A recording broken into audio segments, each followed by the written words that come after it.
Hello and welcome everyone to another exciting edition of the 8-Bit Show.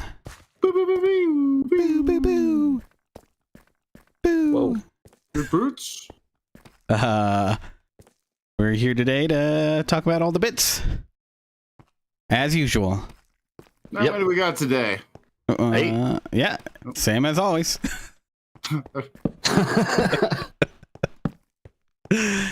Yeah. How are you guys doing? Good. Well, dude. Good. Well. You know, we're just getting back from long day of diving hell. Yeah. Being hell divers. As you know. I saw, indeed. Being professional hell divers. Mm-hmm. How is hell these days? You know, it's great. It's been a while since I visited. It's, The weather's I nice. just love bringing liberty and democracy. Oh man, to the land. So much democracy, dude. Oh man, democracy is So much what I have liberty. named my cluster bombs that come down from my eagle as they strafe by and blow up countless bugs. Yeah. But much like our hero Rico from Buenos Aires, you know, all bugs must die. All bugs must He die. says kill them all. Mm-hmm. Yeah, I was watching some of your guys' gameplay there earlier. Yeah, I did a stream last night. I'm so sorry for it. It was so boring. Oh my god. What? I was Really? I was so quiet for like over half of it. At one point I even realized I was being as quiet as I was. I was like, oh my god, this is a boring stream. I suck.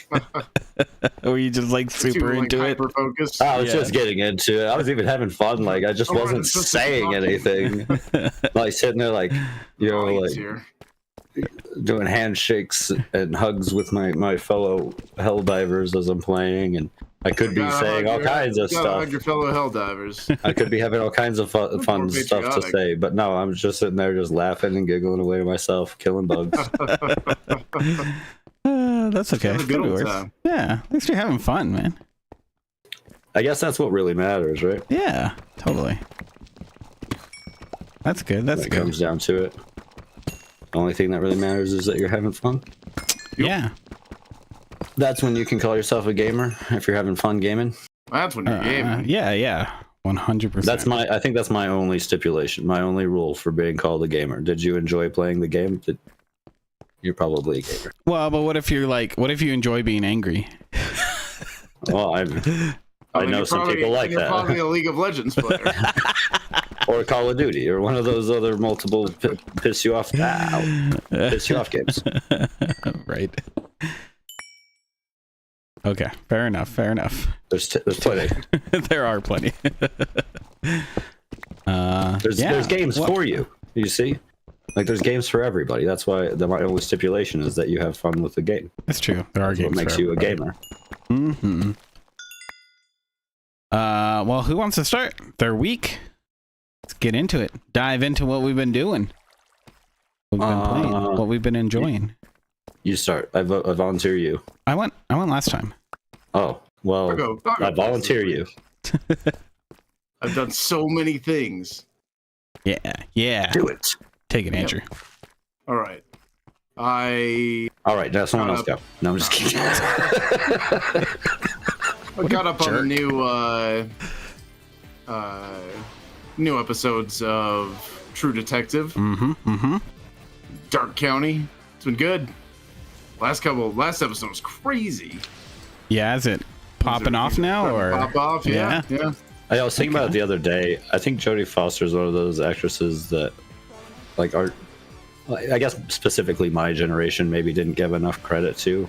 But as I look back on like the movies I remember her in, I just remember her fondly. Incredibly famous. Yeah. Well, I know that, but I feel like she was always like more famous with like the people a little older than I was. No, I think you didn't give her the credit. You slept on Jodie Foster and you regret it. Well, look, maybe it's just that I didn't notice because, like I said the other day, I was thinking about it. Like every Jodie Foster movie I could think of, I was like, no, she is great. No, like every time I've seen her, she's been fantastic. Yeah, no, it's true. I love her in every role that she's done.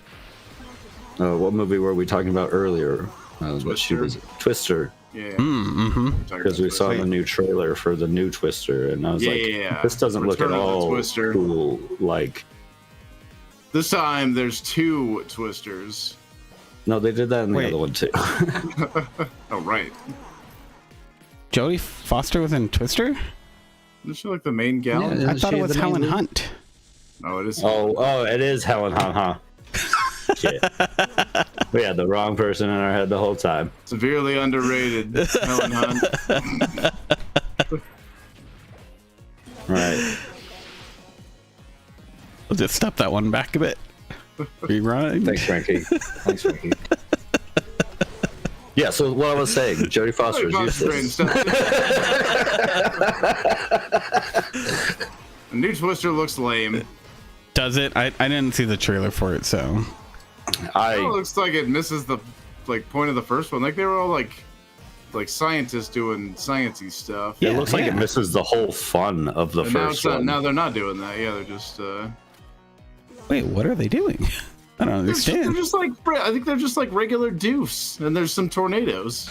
No, Oh, I think they're still storm chasers and stuff. But Oh. like I said, it just misses like the flair that they had for like who the storm chasers were in the Twisters. Like in the first one, you know, they were like fun-loving dudes who just they want to go out and examine these storms. A little crazy, you know. And maybe it's just the generational difference there that they're trying to bring it to like a new generation. So they're trying to make it seem like these storm chasers are like cool and epic, chase storms everywhere. I do like the extreme '90s voice for it. Well, that's what it feels like, yeah. Yeah. Okay, huh. I'm gonna have to check this out. I don't know. Sounds disappointing. It's Well, it you know how was, remakes are. Yeah. Typical. It was kind of out of the blue. We were just happened to be watching video game trailers. I thought we were watching movie trailers. Oh yeah, that was it. You're watching trailers. We Yeah, were some watching sort of trailers. trailer. Okay. Okay.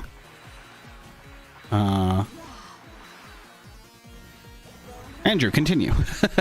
Ah, yes. So, yeah, True Detective's been pretty good. Bodies are starting to pile up now. A lot of people's motivations were revealed, Yeah. and yeah. Okay. Okay. Were they nefarious? Indeed, nefarious indeed. Yeah, I love nefarious. Yeah, some backroom dealings and what's not. Crooked cops. Crooked caps. Yeah, no, pretty good, pretty good. There's still some like weird stuff going on in the season. I'm not sure what's happening, but I only saw that Big bit ghosts where and stuff. the body starts screaming, yeah, and that dude dies later. yeah, I wasn't sure what was happening when I first saw it. I was like, is this some sort of like weird like hallucination or dream or? It's very, very weird. I wasn't sure until like 2 episodes later myself.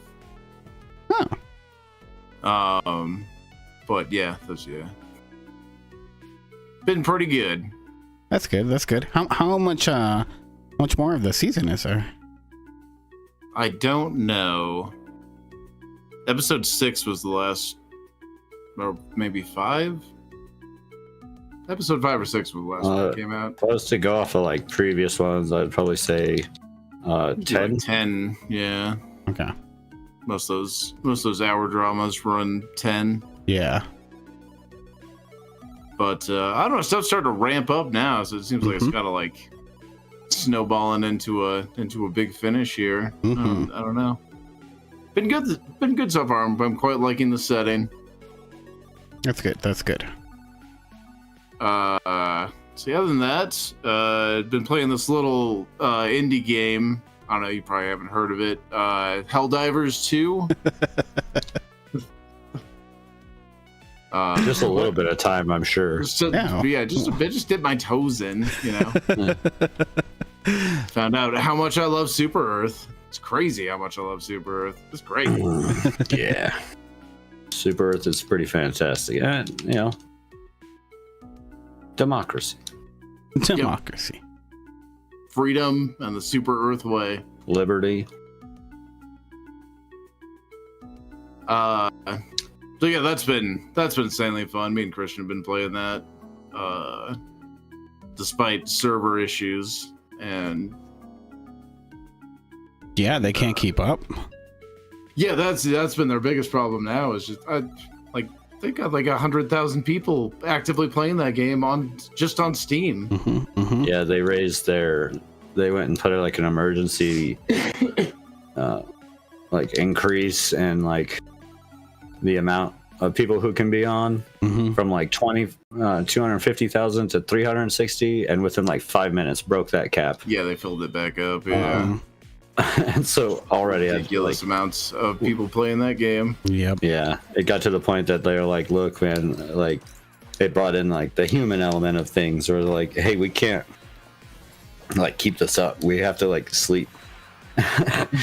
We'll continue this in the morning, but like we need to get some rest. A lot of launch day issues with their servers for those reasons that we were just talking about. Yeah, it's just too many people. It also had some controversy over its anti-cheat, which is there was the kernel level anti-cheat. Yeah, People get mad about that stuff.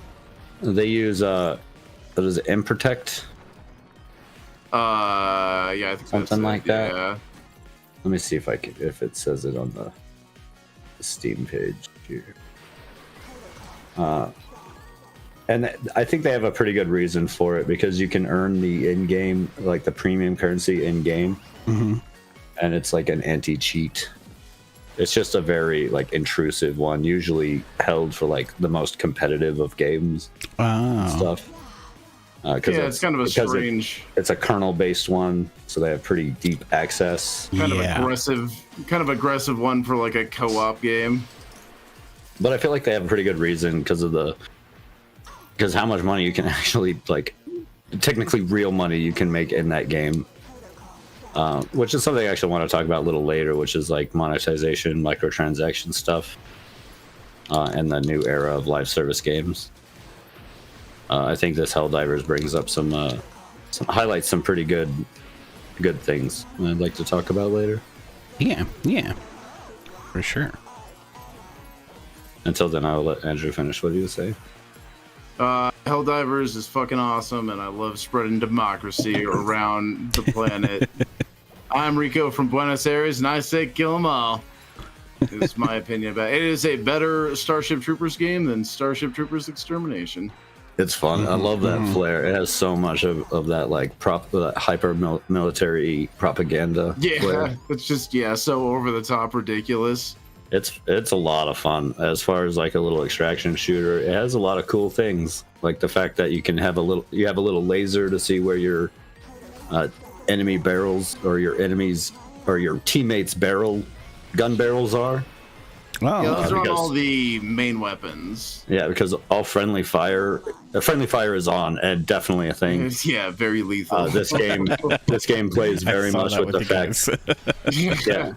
This very much calls in, like, brings in the fact that like you're expendable. You know. Yeah. Like you're a Helldiver who's completely expendable, so you could die at any moment. And with that, they play around, making it like a bit easier because it's forgiving in its deaths. You know. If your whole team wipes, you're not instantly like over. You don't lose the mission, yeah. You just 4 more Helldivers. Let's go. Bring in 4 more. I sent wave after my own men after them. Let's do it. Like a lot of the big upgrades are just ship based. Like you're only early upgrading your ship. Okay. What your ship can do. It's cool. Yeah, they're still cosmetics though, right? I saw that. Like I wasn't. Oh, yeah. I wasn't listening because I was at work, unfortunately. So, No, I'll get into like the cosmetics too later on when we talk about microtransactions. But yeah, it has cool. Like you can dress up your character. yeah, they look pretty Stuff neat. you can get the stuff you can get for free that you don't pay for is still like honestly some of the cooler stuff. I think. Well, There's some of the better stuff in there, yeah. I certainly just the like default weapons I think are better than a lot of the other weapons in the game. Okay. Interesting. But the ones you get from like the premium they're different. They're not like better. just kind of different just than different. Okay. Yeah.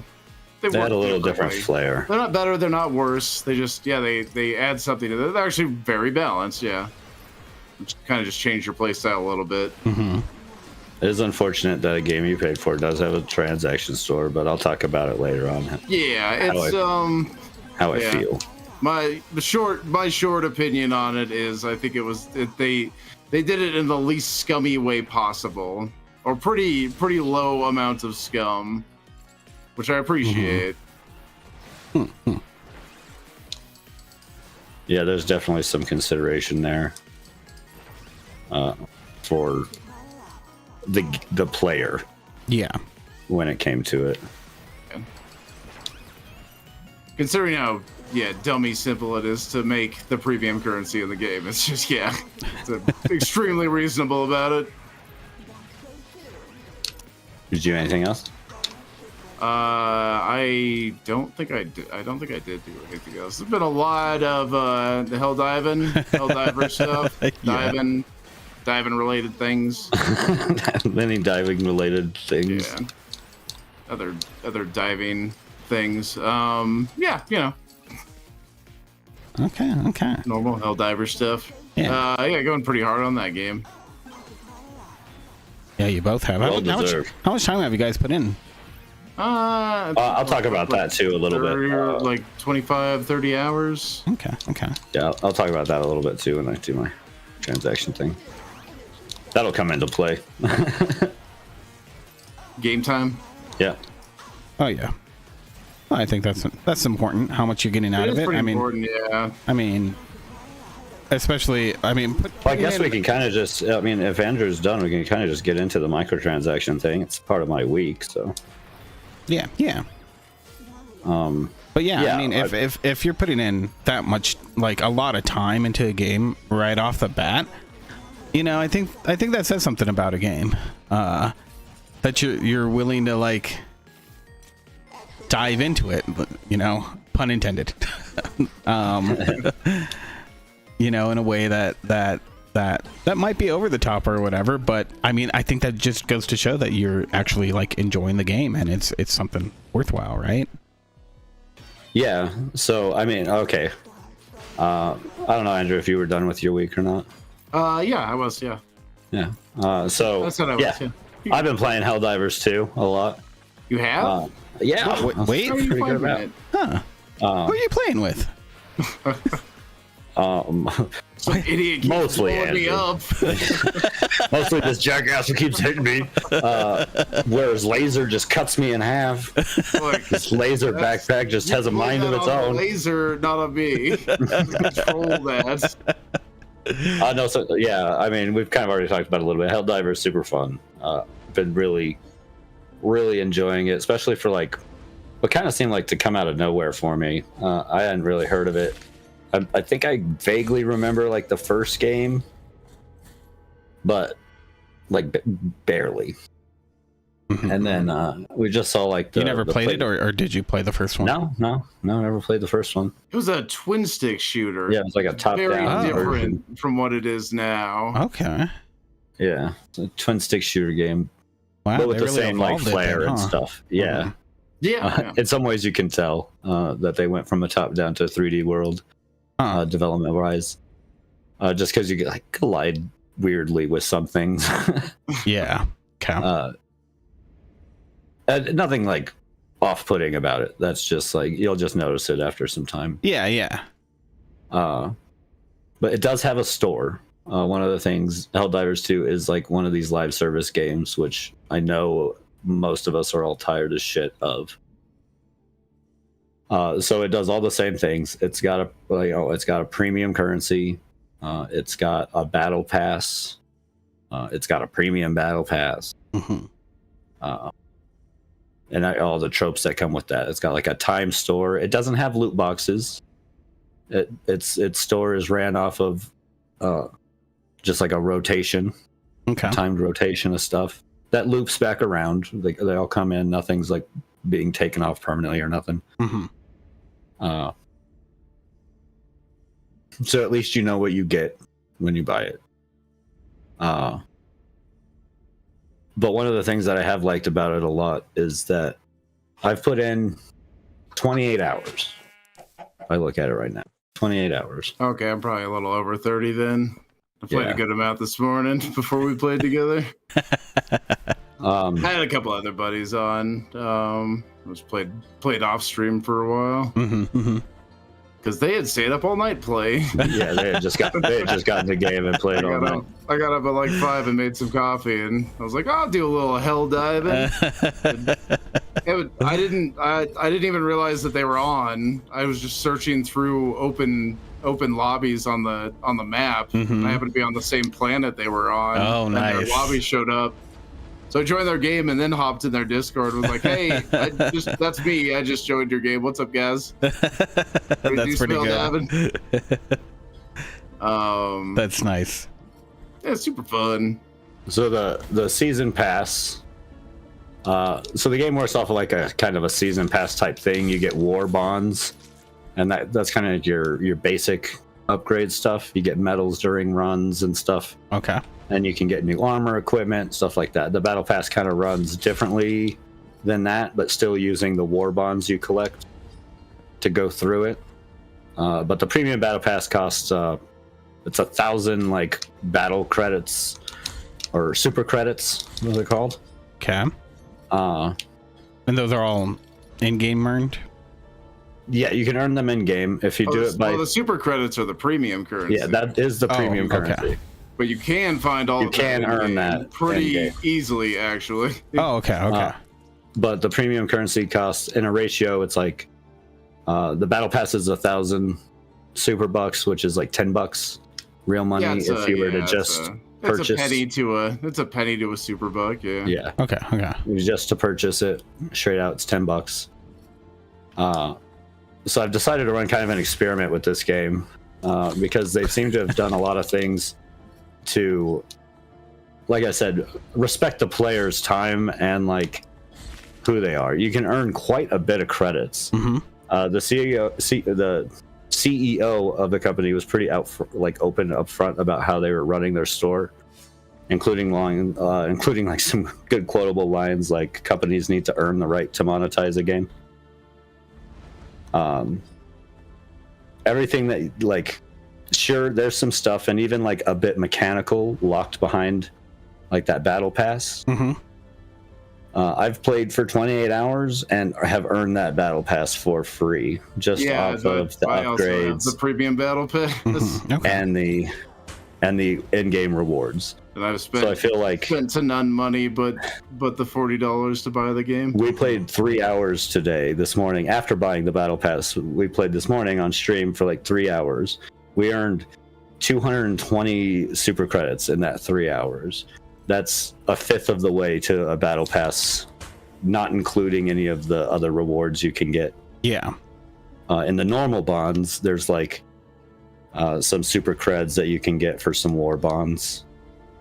Like the first 5 packs you can get are like pretty cheap, and you get like 100 credits for each one. So it's like, I don't like the monetization, but I feel like they were really generous. And it's one of those games that you can actually play without having spent any money. Yeah. Another thing with the battle passes that's cool, they're pulling off the Halo battle pass method or idea, which is the battle passes like forever.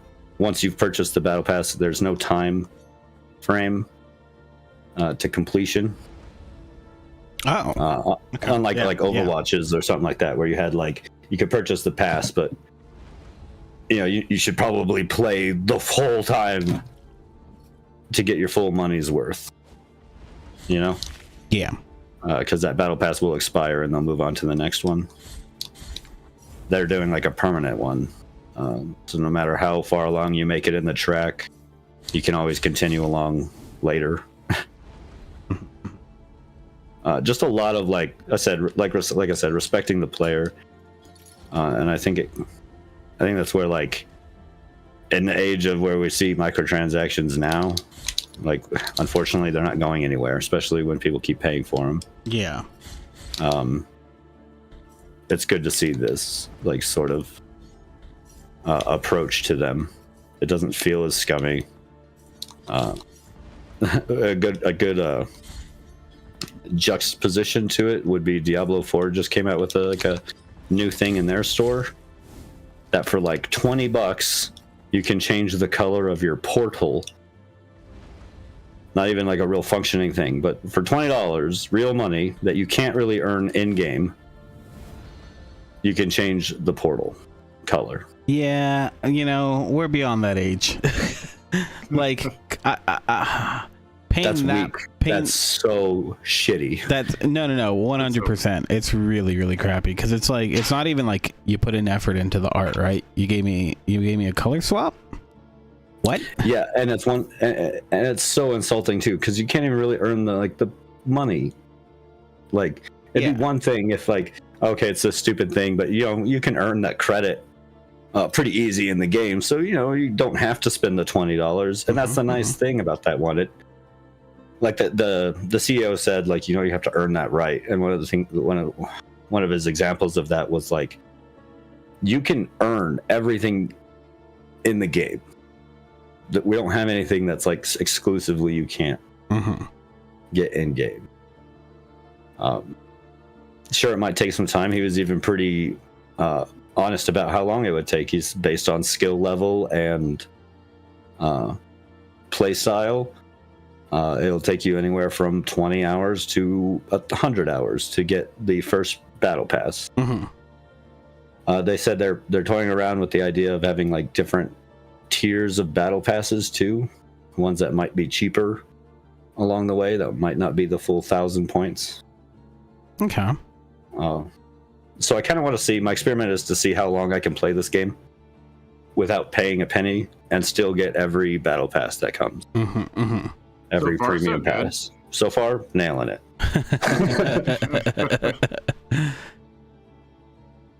Okay. I don't know. So I don't know, like microtransactions in general. It sounds like they're doing it. We have to deal with them. Way. We got to deal with them. So what's the proper way to do it? Yeah. No. Totally. I don't know if I agree that you have to earn the ability to do microtransactions and whatnot. I think it's more of you could throw that in there, but if you disappoint me, you're gonna lose that respect that I have. I think it's more along the points of like you gotta earn like the players want, right? This game released at $40. First off, it's not a $70 game like Diablo was. That still force fed me a whole bunch of microtransactions and a really shitty battle pass. No, this one was $40. It's like I think that's kind of like what he's talking about. Like this is a cheaper game. If you want to spend money because you're enjoying it, you mean he's saying you got to put in the effort. Yeah, you got to put in that effort in order for people to want to spend the money. And I agree. Yeah, I think that's what his big point was. Yeah. Okay. Yeah, but in an age of microtransactions, I feel like that's kind of where like this age of battle pass and stuff needs to go. It feels way less scummy. I don't feel harassed. Like even the battle pass, I didn't even realize there was a premium battle pass because it's not in my face, like up in your face. You have to find it. It's not constantly being like, hey, it's not even one of those ones where the track runs concurrent, so you get to see the shit you missed by not having the premium pass. Yeah. Halo did that one, and it always irritated me. It's like, I don't have the battle pass. Look at all this cool shit that I just don't get. But I get one every like 10 levels. So it's kind of cool. I think more companies need to look at the way Helldivers has done their economy, their game economy, and take note, because I have a feeling that Helldivers is going to earn a lot of money. Well, I mean, it sounds like they already have. Yeah. Well, besides overselling, I just mean in-game economy. Yeah. No. Not in sales of game. That aside, I have a feeling that they're going to make a good amount of money, because the people who will spend the money are going to spend the money, and they're not shoving it in people's faces where they're feeling like pushed by it. I know that turns some people off. And then for the other players who don't have the money, no need to fear. You're getting plenty of that income without spending the money. I think Andrew got, not only did he get the battle pass, Andrew got like the most expensive armor. I got the most expensive armor in the store, Big Chungus. Yeah, the most expensive armor in the premium store. $6 worth of premium currency. And he's only played yeah, he's only played a little over 30 hours, like 32, 33 hours. And it's not like I'm doing it purely to grind this currency. Legitimately, I'm having fun playing the game. Yeah. And when it comes to skill level, you can watch us play. We are not good. We've been playing on easy. Oh, we bumped up to medium today. Well, true, but we've been playing on easy, and that's what I mean. Like, it's not like we're playing on hard where these things are more plentiful, right? Like this rare, the premium currency is rarer. No, it's not like that at all. We're playing on easy and still earning the shit ton amount of credits. That's good. That's good. Yeah, no, so I mean, more games need to look at that as their when you're looking at like live service games and battle pass stuff. I think that's a proper way to do it. Battle passes that don't run out, where you're not having that FOMO. Yeah.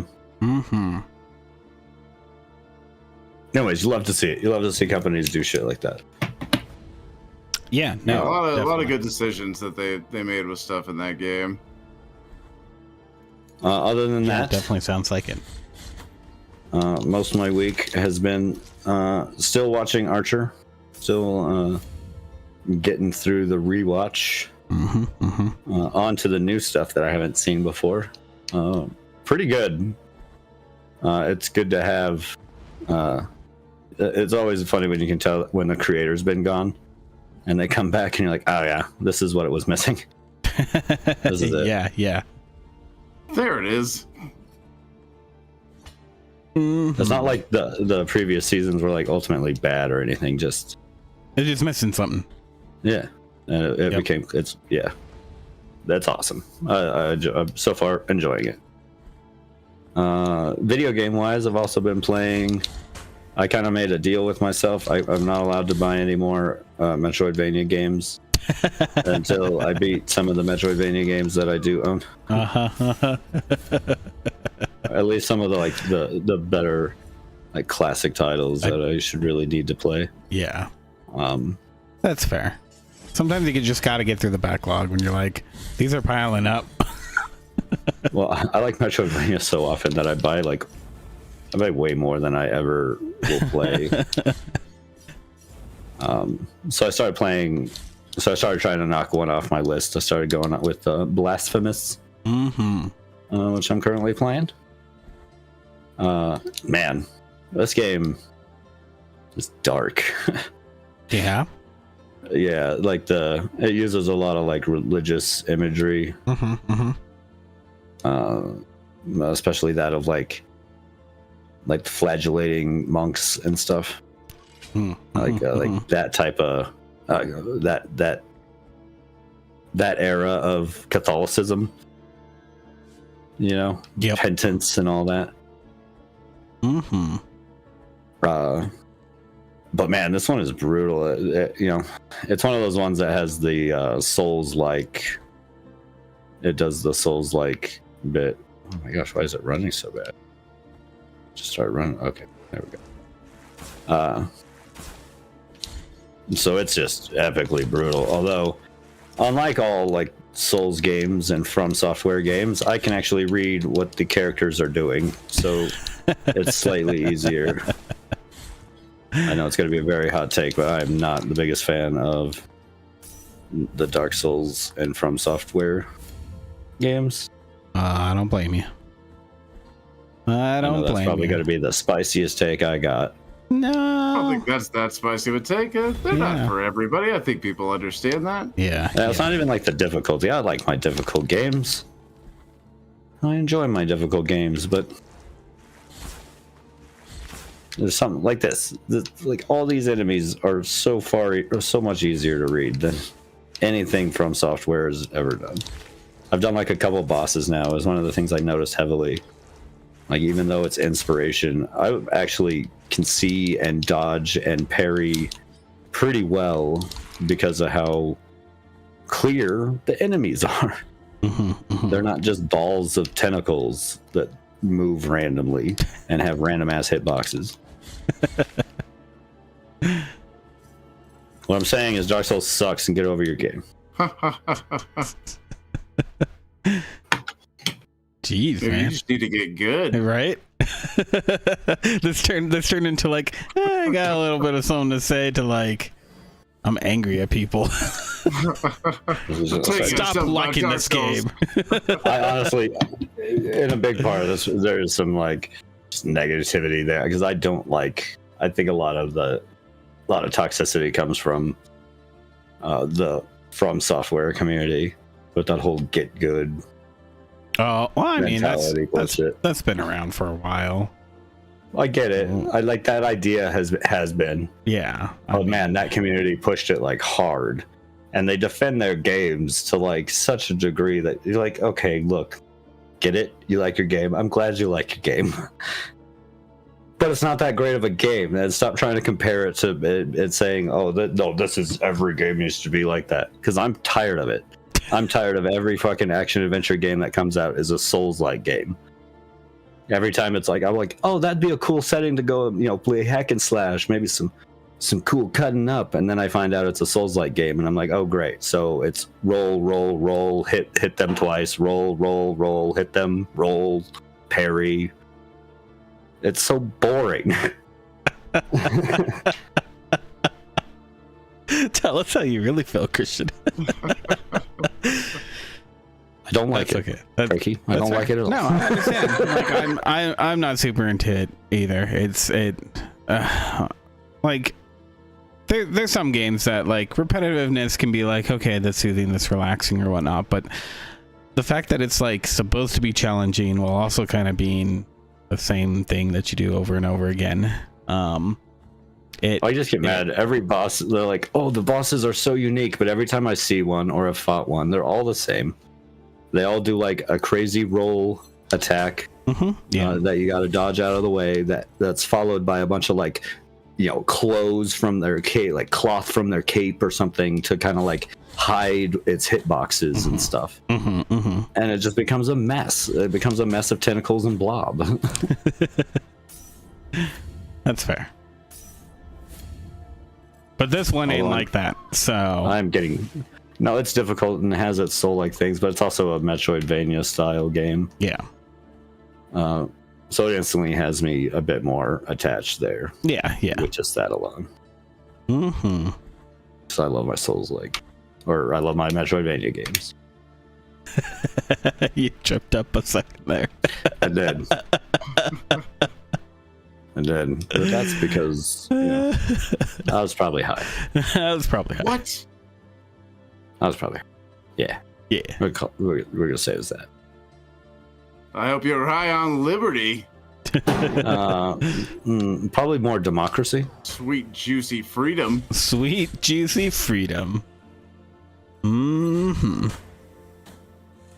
was about it for my week, though. Okay. Playing this Blasphemous, dying a ton. Yep, that happens. This game's tough. I'm dying a lot in my game too. It's a Souls-like pinball. Souls-like pinball. Brutal epic pinball. Yep, it's very punishing gameplay. Which one are you playing? Demon Tilt or? No, the sequel. Xeno Tilt. Right. Yeah. But Demon Tilt is also a very fun pinball game. Yeah. Well, I guess that leaves me. First off, let's start with Yeah, what did you think about Helldivers, Frankie? I haven't played any of it, so I know. but it does look like a pretty fun game.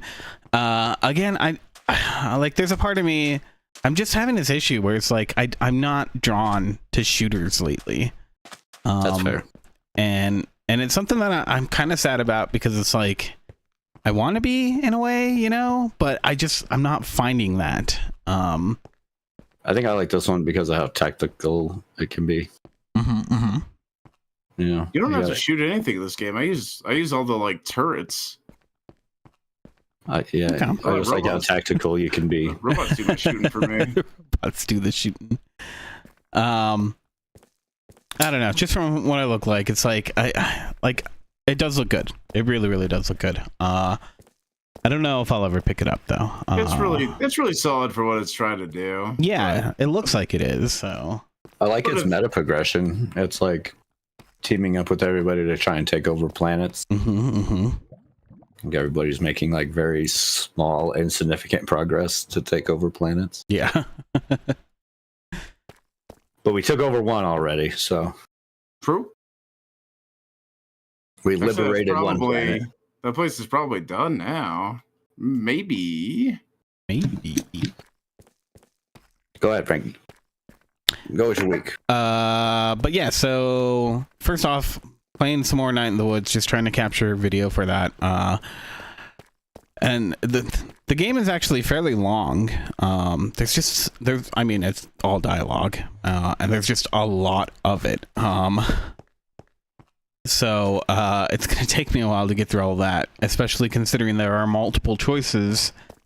Well, I definitely look to go forward to your video. Yeah, and I think I have a lot of the concepts pretty much nailed down. So, yeah, capturing this video and going through it. And by the way, voice lines, super hard to record. I've been trying to do the tape-to-tape one, and I don't know whether it's just me. Maybe I need to send you the recordings and have you edit it together, because I'm just being too like judgmental, you know.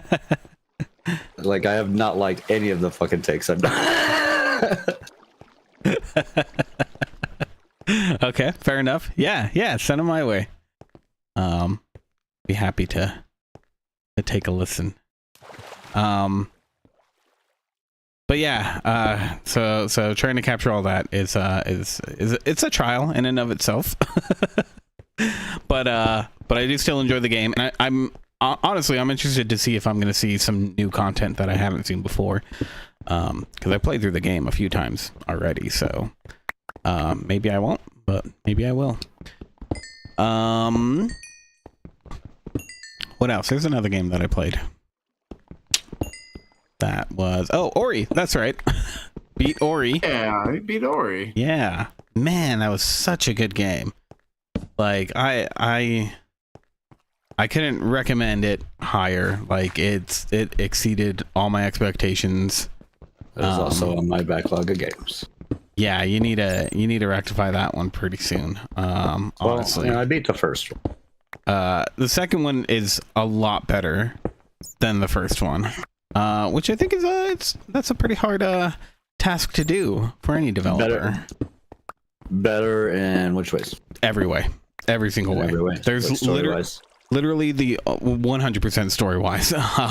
The only complaint, because this first one's like really good. Yeah, it's first story is like super. Yeah, the second story is even better. Makes you cry. Yeah. So I hope you like crying. Yeah. Do you like crying? Because you're gonna cry some more. So. And then you're gonna crying. Yeah, that sounds great. Yeah, you're gonna be happy for a minute, and then you're gonna cry again. So yeah, that's what you have to look forward to. that is the way of Ori. Yeah, well, so, and I felt like Ori, it was emotional in that it was really sad for a lot of it.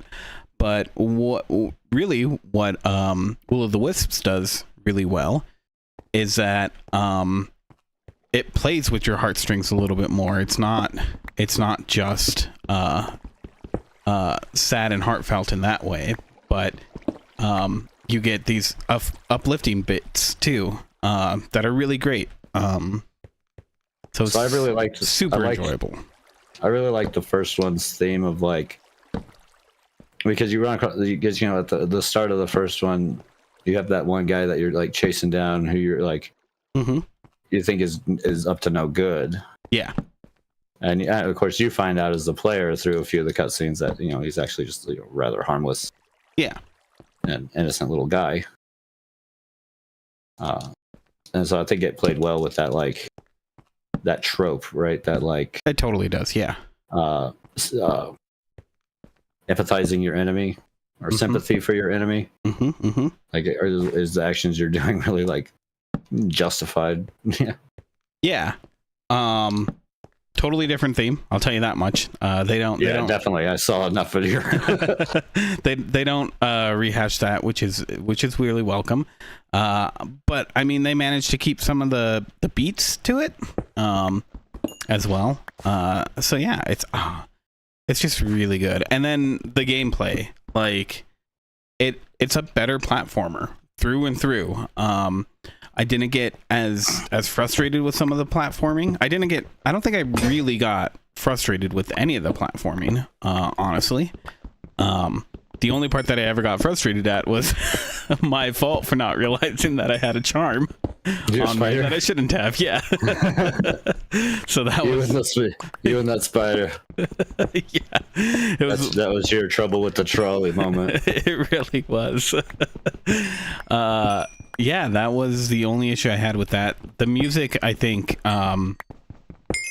it's just as beautiful along with the art direction, if not more so. It's not something that's like incredibly better than the originals. I think the animations show a little bit more, like when you're moving. Yeah, I think animations are a bit better of a quality than that in the first. Yeah, definitely. So yeah, I mean, overall, again, the only issue that I had is that there are some parts where, you know, when you die, you're like, oh, okay, it set me back a lot farther than I wish it would have. Because it's all autosaves. You don't get to control when you save at all. And so kind of the issue with the first one is in the very beginning, you kind of had to be choosy about when you saved because it took up energy to save. So that was an issue in and of itself with the first one. And the way they address that in the second one, I think is pretty cool. But again, it limits you in a different way. So I think it's kind of a trade-off. That, I mean, I don't think there's an issue with it per se, but that's the only problem, if I had to name a problem, that I had with the game. So yeah, otherwise, I think no one should ignore the first one, definitely, because with the second one, I mean, there's parts of the story that do they definitely go like a little homeboy's back, a little right, a long-armed gremlin dude. I love him. He's so cute. Yeah. Yeah, the whole game's just so good. So I couldn't praise it anymore. It's definitely one of those like skill and like speed movement based platformers. Well, I think too that you don't need a whole lot of skill on it. I mean, playing it on hard. I just mean that in like movement and stuff. So like the game I'm playing, the you know, side scrolly game I'm playing right now is more on like the combat, and you know, not necessarily the jumping and movement around. Where Ori definitely focuses more on your like movement skills and yeah, I get what you mean. Yeah, definitely. So yeah, that was pretty good. Fargo. I finished the first season up. Nice. Yeah, and I gotta say, it totally delivered. Okay. Yeah, it does. Yeah, I feel like it has a really good ending. Yeah, really solid. Yeah, no, definitely. Like, definitely wraps things up nicely. Yeah, ends the way it kind of needs to. Yeah, everybody's stuff gets kind of wrapped. Yeah. I remember being positive about it because, you know, one of my big problems with shows is that they rarely end properly. Yeah. Too many of them want to try and go farther, or they have expectations there could be another season, so they'll leave it open. So I always prefer the shows in general that have like nice contained seasons. Yeah, definitely. You know, it doesn't work for every show, obviously, but no, I definitely prefer that type of show. I think they usually fair lead enough. to better seasons and stuff. No, definitely. But yeah, I mean, I so how I was talking about with it felt like it was hinting at something more. I think I was pleasantly surprised because it felt like the religious overtones for it. They were definitely in the last few episodes. It felt like those were really coming through. I mean, there's one part in particular where dang, what's his name? Malvo. Where when he's getting the pie or whatever, he gets an apple pie and he makes a comment to what's her name's dad that he hasn't had a pie like that since the Garden of Eden. And I thought that was a really, really sly, clever way to throw that in there, right? So that was really cool, and it did a lot of those. I felt like it was ramping it up more and more in those last two episodes where it kind of was like, well, is he the devil or is he not? You know, but they never fully answer. Yeah, are you like the devil or a demon or some shit? What's your deal? Yeah, exactly. And I think that's actually that's kind of the point of it, right? It's like it feels like you have to question, like, is this just a bunch of stuff that happened? You know, you're never really is this a supposed Simpsons to episode? Yeah, you're never really supposed to know if like he was more involved than. Yeah, they don't really answer it. That's Yeah, cool. And I think it's they leave that question in the air. Yeah, and I remember there was one part in particular that really like was fucking with my head the whole time, because when Malvo goes downstairs into the basement after he kills the sheriff, he just like disappears. Oh yeah. And they never address that. They never bring it up. Yeah, there's a couple times in the show where he just straight up teleports. Yeah, and it's like I think it's really nice that they don't try to address that at all. It's just like, well, what do you think? You know. It could be any number of things. Yeah, no, totally. Maybe we're just kind of like seeing it through one of the other characters' perspectives, and to them it appeared that he just appeared out of nowhere, but they just missed him coming down there or whatever. Exactly, right? Like it's one of those things where it's like you don't know, and I think that's supposed to be the point, because it feels like there's like some story beats that have to do with like choice. Particularly when it comes to Lester and Malvo, but they hinted at other characters as well, and I think that's it's those animal choices. Yeah, well, that's the thing. I think it's not just hinting like that overtone is it's an animalistic choice, but I think it's supposed to be a little deeper in that it's like, okay, is this our animal nature, or do we have this higher gift from God of free will and whatnot? Do we really get to make our own choices, or do we not? Basically, or is someone behind the curtain just fucking with us the whole time? Exactly. So like I think Malvo. like Malvo, yeah. So yeah, I think it totally delivered. Is really good. So I'm worried with what you said, how the next seasons are going to shake out. But I am going to give them a chance. I think there is value in all of them. Mm-hmm. A lot of people like 2. It's got Todd from Breaking Bad, mm-hmm. and Kirsten Dunst. Oh, okay. I think 4 is probably the worst one, but I really liked season 5. That one was super fun. Yeah, it's a good season. Well, I can't wait to get. You mean it has Mary Jane? Yeah, it does. Yeah, it has Mary Jane in season 2. Mm-hmm. Takes place in like the 70s, and that's probably hashtag my Mary Jane. That one has the lady cop's dad is played by the guy. He's played by the guy. Oh no, it's not the same guy. They just look similar. He's played by the guy from all the Insidious movies. Oh, I never saw those. But you know the guy I'm talking about, right? Yeah, I do. Yeah. He plays her dad in like the 70s. Those are one of my guilty pleasure movies. They're not good, and I won't defend them. Do you know what that actor's name is? No, I don't remember him. I always call him Kroger brand Rocket Raccoon. Bradley Cooper. Yeah. I have heard you call him that. Yeah. That's pretty good. Yeah. So yeah, sounds like you liked it. Yeah, I did. And I think that's pretty much it. I'm almost done with the Marvel What Is season 2.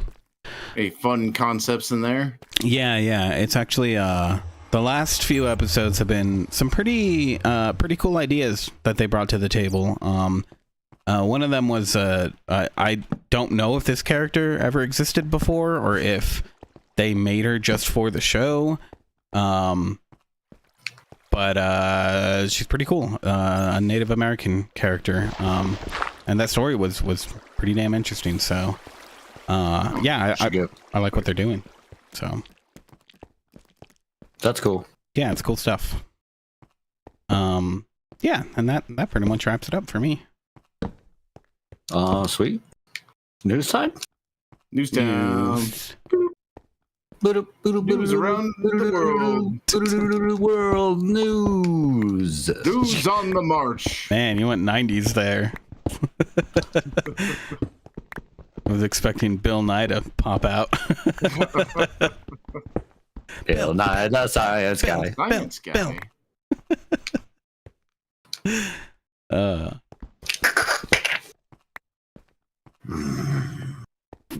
What's that? I keep dying. Oh, okay, that makes sense. I'm doing really bad at this game right now. Are you playing? So you are playing Helldivers? No. Oh. I'm playing Blasphemous. Oh, okay. Oh, right. Yeah, I'd be bad at that game too. Yeah. Oh, I'm getting my ass beat too. Yeah. I'm about to die again for like the 3rd time in a row. Well, I'll start it off here then. I think. So, the final Smash Brothers amiibo is going to be coming out, and has been spotted in the wild. So, fans of Sora and Kingdom Hearts, get ready to spend your money. It looks pretty good too. It's a pretty good little amiibo. So, that's one thing I do like about the amiibos. They always look nice. Like they do. They look cool. They're not like, they're not like, those crazy expensive models. Mm-hmm. But they have a pretty close quality to it. So. But they have like a really nice quality, especially for what you pay for. Yeah, exactly. So yeah, check that out, peeps. Get it.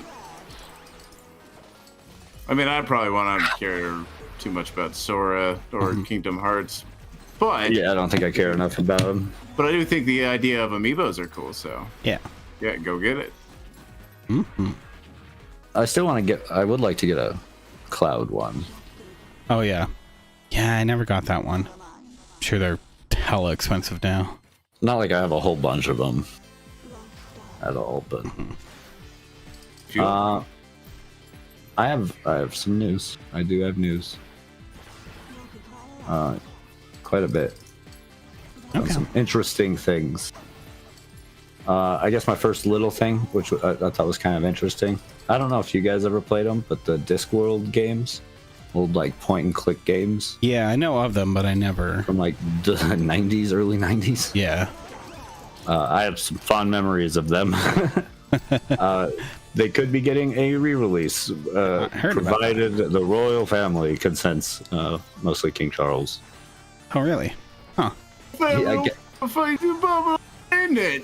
Yeah, I guess like that's like kind of what's holding it up. They would love to do like, bringing it up and stuff, but the property rights reverted for 50% to the original creator and 50% to the crown.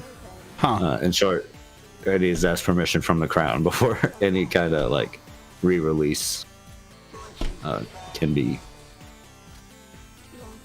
found. But Discworld 1 and 2 was released in 1995 and 96 respectively. While the one that I played, Discworld Noir, came out in 99. Yeah, never played any of them, so that'll be cool if they do get a re-release. Hopefully they don't get mired in the legal shit. I mean, I don't know how much the Crown's gonna like would fight them. You know, I don't know how like I can't speak to how like stringent they are about stuff like that. Yeah, or anything. They're the I don't know. worst. I mean, they're British, so I can assume they're the worst. Indeed, you can. At least, you know, royalty. Mm-hmm. Okay. Let's see. Next up, I got Nintendo Switch sales have cleared 139 million units. Oh yeah. That's a crap ton. They still Yeah, I haven't was bested surprised the I didn't- A lot of PS. units. They I'm still surprised I haven't seen any memes with them with the Switch printing money. Remember, like the DS, right. the old Well, DS memes where they're just printing money with the DS. it's funny that you say that because that is literally the first thing that's mentioned on in the article. Because it's sold more now than the DS, but it hasn't beaten the PS2 yet. So, and am I not?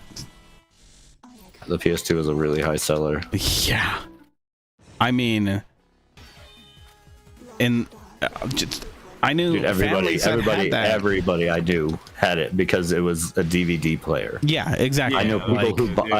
I know people who were able to convince their parents to buy a DVD player. Yeah, I Yeah, know exactly. kids who convinced their parents to get that instead of a DVD player because it was also a DVD player, Yep, exactly. and their family was going to go buy one anyways. I know because that's almost exactly what I did.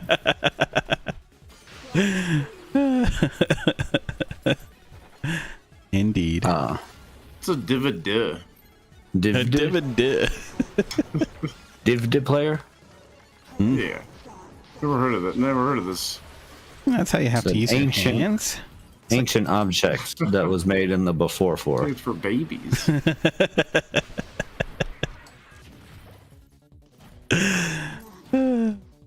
Good stuff. So I just found a cool. I think they actually just started the website. I need to look into some more before I fully like endorse them. Although what I'm seeing is pretty good. They're called GLAAD, GLAAD apostrophe S. Yeah. It's called the GLAAD's Gaming Report. It's a new report that's kind of focusing on the LGBTQ aspect of gaming. Right. They had a inaugural report that found some pretty interesting things about the LGBTQ community within gaming. So if you like, of course, we'll put a description down below so you can look at it further. But there's some interesting key findings. 1 in 5 of active video game players are LGBTQ. And this part kind of irritated me a little. This might be a little bias of the writer coming in here. It does say, but less than 2% of games on majority console and PC include LGBTQ characters. This is based on publicly available tags and lists donating LGBTQ exclusive content. I think this number is a bit off because not every game is going to tag themselves as exclusive or inclusive content. That's true. Even though, because there's a lot of RPGs that don't need to necessarily tie themselves to that, but that can be beneficial. And that's kind of mentioned here later on. The ability to play as somebody else can help. Number of active LGBT video game players increased 70% over from 2020. Where 2020 Nelson's Game Survey. from what survey? 2020 Nelson's Games Oh, from Nielsen. 360 survey. Okay. Huh.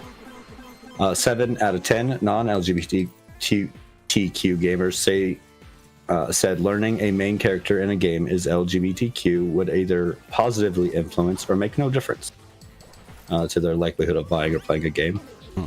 So that's a pretty good percentage there. That Yeah. I'd say, yeah, that doesn't matter to them. But in an alternative to that, and I think this kind of goes to how like important it is to even have those characters. 3 out of 4 LGBTQ people says that characters with their gender identity or sexual orientation make them feel better about themselves. So even though like we, as a straight cis person might not think of it very much, maybe we should promote for more of those, like more of those type of characters. Yeah, because obviously it's way more important to them. There were some other cool little facts in here. What was the other cool one that I saw?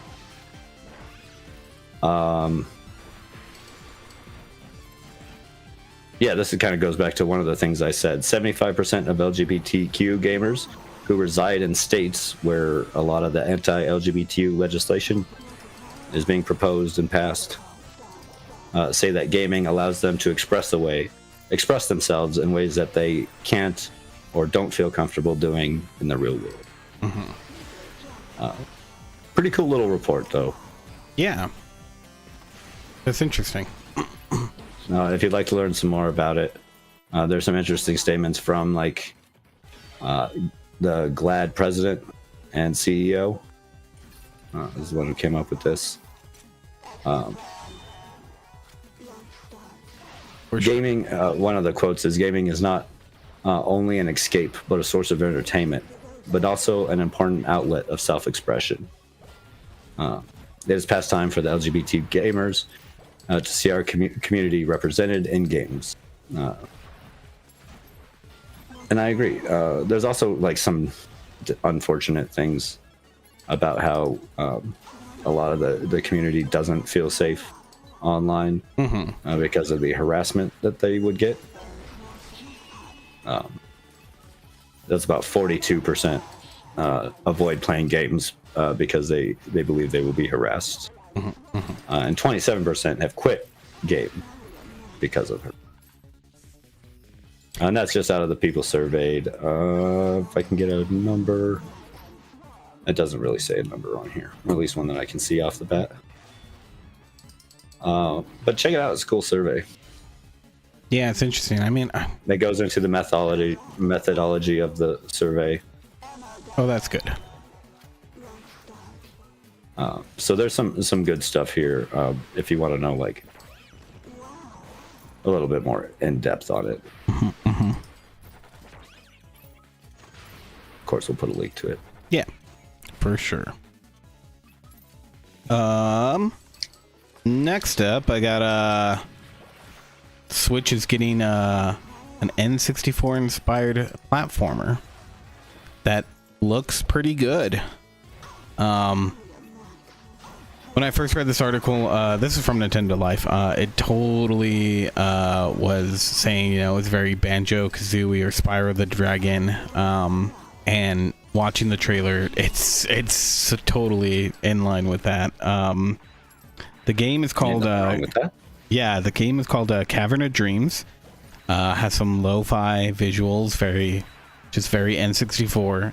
It looks like it would be fun. So if you're into those old school games, I brought it up mainly because Christian, I know you're definitely about the Spyro the Dragon. I think you really liked Banjo, right? As well.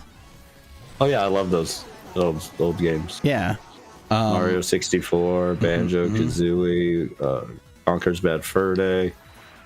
Yeah. Psychonauts. So yeah, I don't know. You might want to check it out. Yeah, that's cool. I keep meaning to check out the Celeste one, the Celeste 64. Yeah, me too. I gotta do that and then too. I got Helldivers. And that was the end of that. Sentence Then complete. I became a Helldiver. Things that are more important when you're a Helldiver. Fair enough. More important things when you're diving hell. My turn again? Yeah. Jeez. Go all quick and stuff. Sorry, I don't know what to tell you. So one of my least favorite gaming companies said some more stupid shit because they're stupid. Yves Guillemot back in the news, Ubisoft CEO, defending Skull and Bones, their new game that has come out to being panned reviewed, by the way, not good. Defended their $70 price tag, saying that it's a AAA, no quadruple A game. So they have the rights because it's such a full game. They have the right to charge $70 for a game that's being now like panned reviewed online, not even by like players over this. It's by like critics who are playing the game. They're like, it's just not that good. Huh. I saw two reviews actually today that said that's surprisingly better than they thought it would be.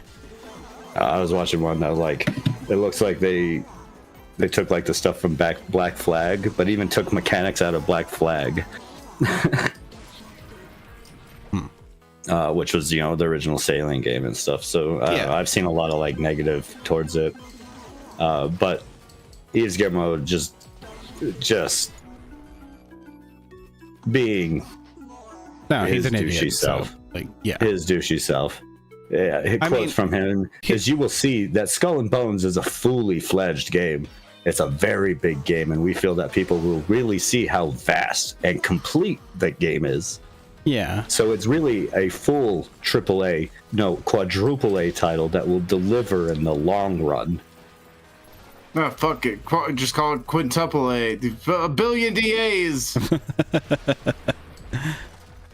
I just think it's so funny that, like, especially the last part, a game that will deliver in the long run. He's basically admitted that it's not there.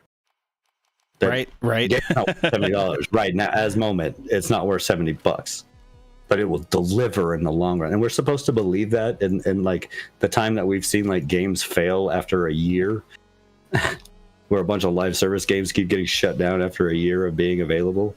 And we're just supposed to trust. Like, no, dude. Not to mention, I don't like the $70 price tag. I can see it maybe for some games, but I don't see it for nearly any game.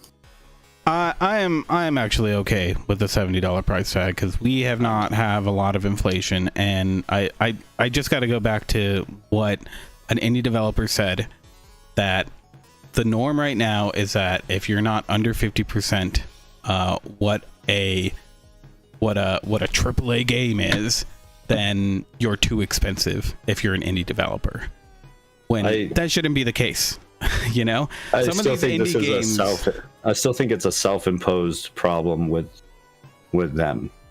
Like they keep like, oh no, it's just getting too expensive.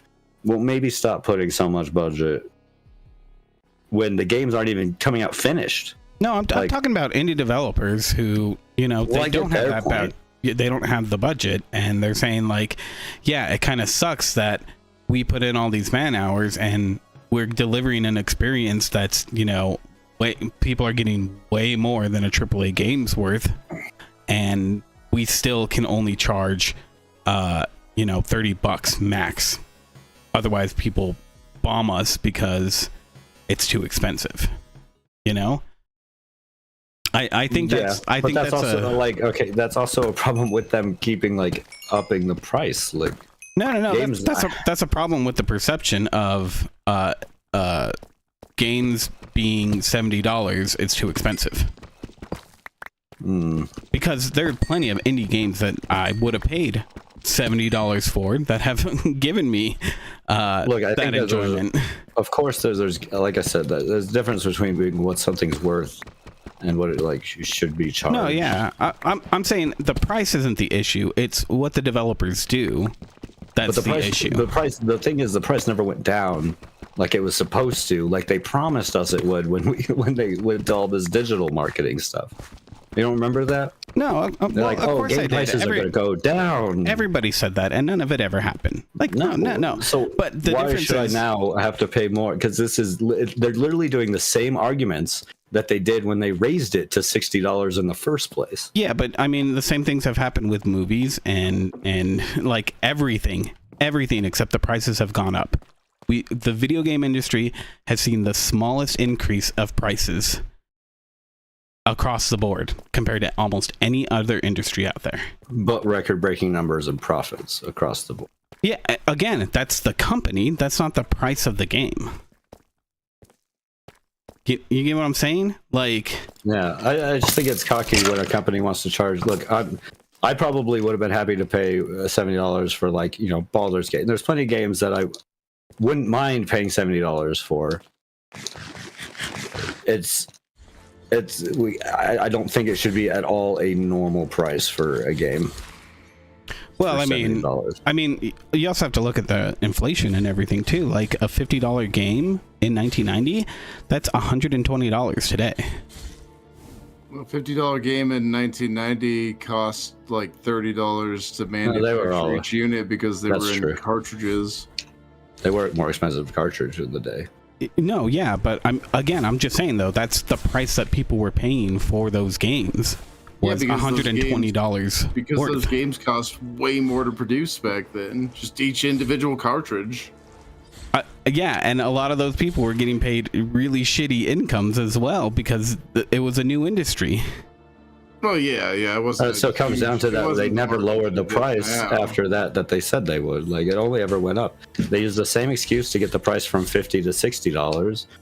Like, it's just, to me, it's just the same excuses that I'm hearing across the board. I feel for indie developers and stuff, but also like a sense of budget. It's the same thing that I'm giving like AAA companies, like a sense of budget. Particularly good reason though. I see plenty of indie games drop for more than $40-$50.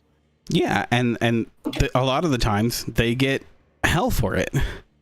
Like, why is this game that much? It happens a lot. Look, I will give you that. I've seen some people attack like developers for wanting to add more to their game. I mean, there was that recent thing with the Hydroneer guy who wanted to release a DLC, and everyone got mad at him for wanting to release a DLC, like a paid DLC. And to the point where he had to clarify that like his plan for the DLC is like almost a complete change in like game mechanics, and like, that's he's still adding shitty. like basically another game, and it's sad that he has to go and like, defend the fact that he wants to do a DLC. I think that's shit, and that happens a lot. I mean, again, but we can point at that being shit, and these companies who are bringing in record profit, like. Dude, it's the companies who are defending.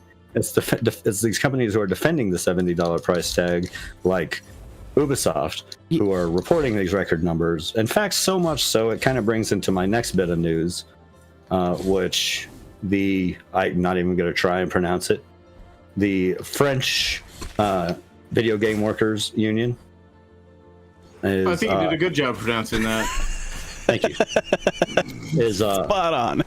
Is calling for a one-day strike in France, which is against Montreal, or not Montreal, Ubisoft main office. Because for the second year in a row, they have refused to even accept the minimum request for wage increase, even after 2 years in a row reporting record profits. And that they would rather go ahead and punish their employees by not paying them enough for the mistakes of the management there. So they have requested, that union is now requesting a one-day strike against... Did I not add that one up here? I didn't. I'll have to add it to the show notes. I thought you did. I thought I saw something about it. But yeah, no, I think that's good.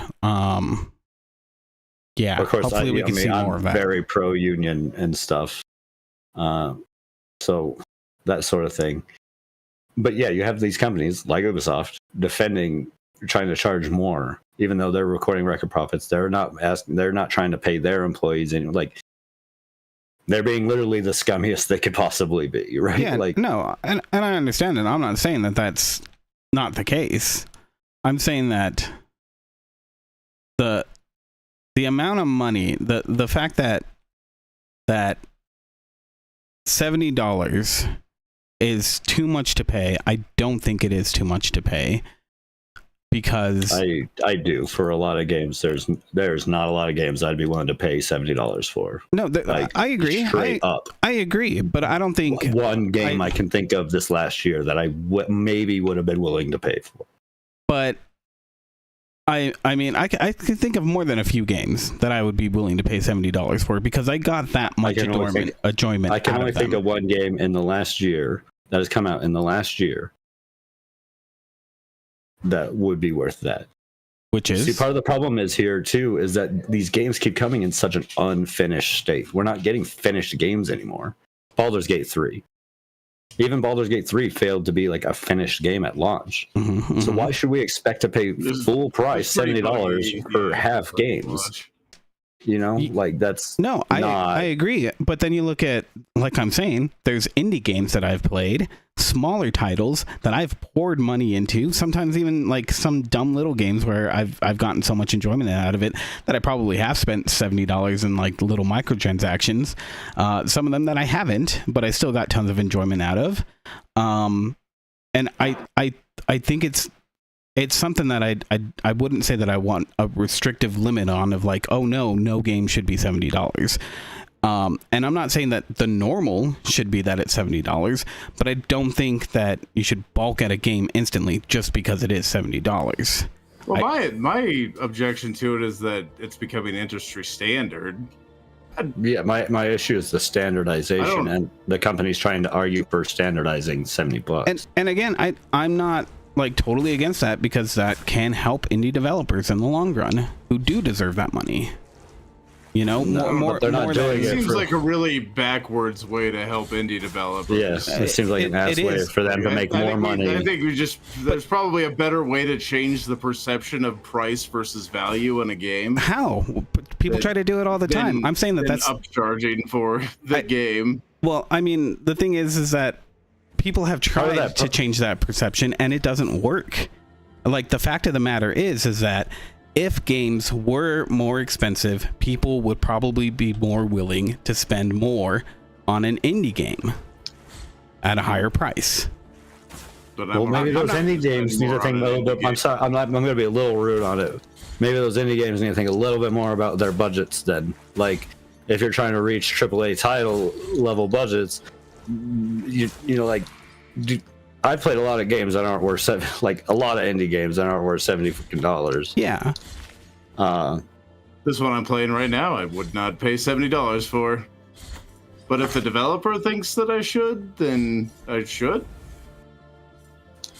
Well, I mean, I think you have. I think there's a point that like some gamers need to relax on their like hatefulness of a game, or indie games that release for a little bit higher than they think. True, agreed. But to make something so standard that's like, dude, there's not been like I said, maybe I haven't played it, but maybe Spider-Man 2 would have been worth it. Worth a $70 price tag. Maybe they probably could have charged $60 if they just didn't have the Spider-Man IP attached to it. I'm just going off of like budget spent, you know, on that like thought. Yeah. But still, like, it's still just a rehash of the first one. In an overall sense, sure, it's good, but and really, that's just a remake of the Arkham games. Yeah. Like, I don't know. No innovation going on there. If they really want us to think about paying more money, maybe they should be a little bit more innovating. Maybe stop with the whole charging me not only $70, but willing to also pack it full of so mid. Well, okay. Also be willing to pack it full of microtransactions and battle passes. I agree. I'm not saying that. I mean, bottom line is, when a game comes out that's $70, I'm gonna look at it and try to figure out, do I think I'm actually gonna get some enjoyment out of it? I've only paid for one game. That's what I was doing, but then every game started charging $70 at launch. Well, I've only half games. And now now I just have to check every game again. Well, yeah, but I mean, I don't know. It's between what $70 games have I paid for? Not to mention, on top of that, they rarely want you to pay the $70. Fucking half of these games that are coming out all have like ultra deluxe editions that come up to like $100. It's true. $100, and that's where the rest of the game is that you're not even getting for the $70. So once they get to 70, they're just going to try and keep going further. Like and here's the line. Like I get your point with like the and here's the thing. But it's a line that we have to push against, otherwise everything gets fucked. No, those games deserve to fucking fail. Those games shouldn't be bought. Just don't fucking buy them. Like, bottom line, if people that bought them, I mean, they're just out maybe $70 now. They could have been out $60. Yeah, but I mean you can say that about anything. So, I mean, like, just because you didn't like a game, like, there's still probably people who are going to like it at that price point. I'm sure that there's always people out there who will pay whatever for whatever. Yeah, obviously you have Star Citizen. Star Citizen exists somehow. It's still a game that wants all your money. Obviously, companies are always try and go after those whales and stuff. But I mean, I think that this is a systemic of a larger issue of the games industry, that they are not putting out the quality games. So again, no, that's the thing too. Yeah, if games were coming out that were $70 that were like, oh yeah, that's worth $70, then I probably wouldn't be bitching so hard about $70. No, but we keep getting all these like half-made games. Yeah, it's like the middest of games are the ones that are $70, and then I get I pay $40 for Helldivers, and that game is amazing. I'm gonna put 1,000 hours in that fucking game. I love that game. Right, and that's the thing though, is it's like, I mean, is that going to make you want to do some of the microtransactions through that game? Because you paid $40. My plans are to not spend any more money on that game because they're extremely generous with the currency. But it does help when they have that price, when it's at a $40. I will say, like, even though my intention is not to spend any money, it would definitely like ease that blow. If I'm to like think about it, like trying to spend that money, I only spent $40. Cool, great, and I also earned the money in game. Okay, well, I have a little extra cash. Maybe I'll go ahead and throw myself some credits. I'm having that much. Well, yeah, maybe you pick up something because you're like, I only paid $40, and this game has given me the enjoyment, and like, here's something that's cool that I don't necessarily need. And the microtransaction store is there, or if you'd like, there is the. They had a deluxe edition for $60, and you can always upgrade your game to that deluxe edition. Yeah. I think part of my problem is that if we let them get away with it, they're not going to stop. And they've proven that they will never stop, like, trying to get more. Like, it's not like the small indie companies that I'm having a problem with here. It's also like these big companies that I have to constantly fight against. Again, because they will take full advantage of it. Yeah, they're charging $70 for this skull and bones, and people are mad. They're charging $70 for that new Suicide Squad game that's been panned. Like, it's a lot of poorly received games at this $70 price point. Yeah, and they're the thing is that, like, okay, so there was and not poorly received for the price point. Yeah. Continuing on with news too, there was an article that came from IGN, which I normally don't read a whole lot of IGN. I know they get a lot of shit, but don't worry. I don't care. They do. I think a lot of they do just fine. They don't do great. Maybe a little since maybe try and push those clicks. I wouldn't go to them for like a game review, but yeah, there's a lot of times with some of their stuff that they've done where I've been like, okay, like, you didn't do enough research or whatever, right? Yeah. So, and so I'm gonna shout out who's it? Rebecca Valentine from IGN has an incredible article titled "I've Never Seen It This Bad. Game developers explain the huge layoffs hitting Riot, Epic, and more." And what she goes into explaining is how these developers are saying, yeah, all of these companies are putting out statements that COVID hit hard. And people were riding that wave of the game development, and then COVID drops out, and all of a sudden the games industry drops out because now people aren't buying games. Yeah, people don't have as much free time. Yeah, but she says that that the actual developers are saying that's not the problem. The problem was that all of these companies were already starting to pour so much money into games development, more than they should have. Sometimes, acquiring different companies, or even, growing outside of just making video games. And it spiraled out of control for these companies. And they had to let go of people, essentially, just to stay alive.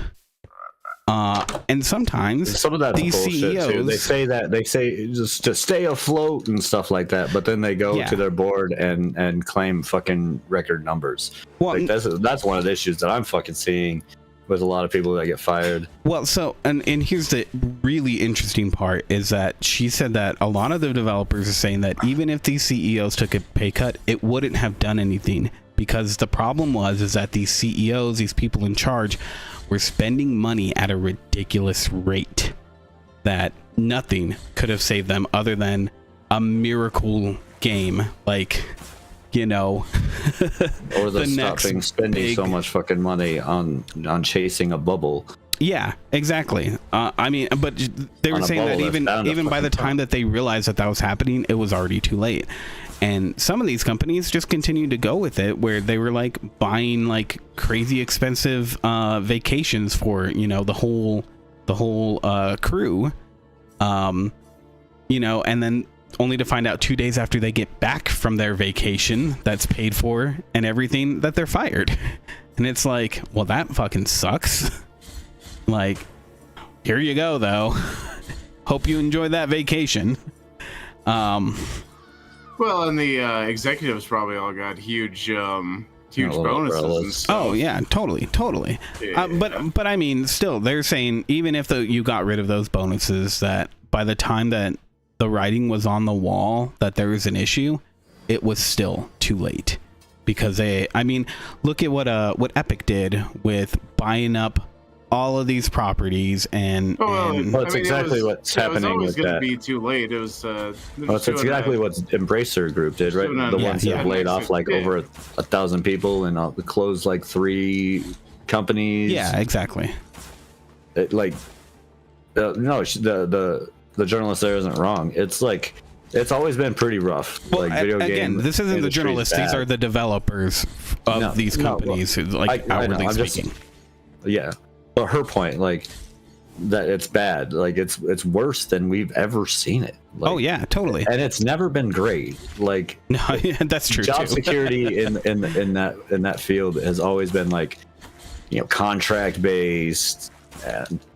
But yeah, it's kind of a mess. I think the bottom is falling out here of the games industry, and honestly, I think them jacking up the prices to $70 is a good thing, because it's gonna make some of these companies who don't deserve to be around die, because they're just making shitty decisions anyways. I mean, Ubisoft is still around. It died a while ago. It should have. That's for fuck sure. Well, it's because people keep buying their games. Yeah. It's because they have these popular IPs that people want more money. Yeah, they're gonna play regardless. People are gonna buy it, even though it's a shitty fucking game. Every year. That's true. Yeah, people are gonna buy their fucking. Except now they'll be next Assassin's Creed game. Well, we made another Call of Duty. We charged $70 for it. It made this much money. Everybody hated it, but let's put another one out next year. We made a bunch of money. That's how it's always going to be with those games, because they're not people who are looking into what a video game is and how enjoyable it is. Those are the people that spend money, man. Oh, but that's that's the kind of stuff that's gonna like turn the video game industry into homogenized garbage that gets churned out. No, I don't think so, because I don't feel like any like gaming company out there who wants to make an actual good game and a compelling story is we need to do this. Companies don't want that. They want to make a profitable game. They don't give a shit about compelling stories. I think there's plenty of devs want to. I think devs want to make a fun game. Well, yeah, I don't think the publishers I don't think the publishers and stuff want that. They don't care whether it's fun or not. I don't give a shit. They want a way to pump money. I don't 100% agree with that, because I think Bobby Kotick Yves Guillemot, these huge CEOs. These are Yeah, companies. you're Of course they want to make money. Well, yeah, no, I mean, That's exactly what I'm saying. I'm not saying the developers. I think the developers want to make a fun game. These are people who want to make games. These are video game people. yeah, but I'm talking about the people who are like the higher ups, who are actually behind getting these games out the door. Don't care. They don't want your games to be. They don't care if your game's fun. They don't care if a game is finished. They just want something to quickly get money. Yeah, I don't think that's true across the board. I think it's true of every huge CEO for every one of these big companies. Okay, yeah, across big companies, yeah, because they're not gamers. These are people who were brought in, years after the company. That's what I'm complaining about.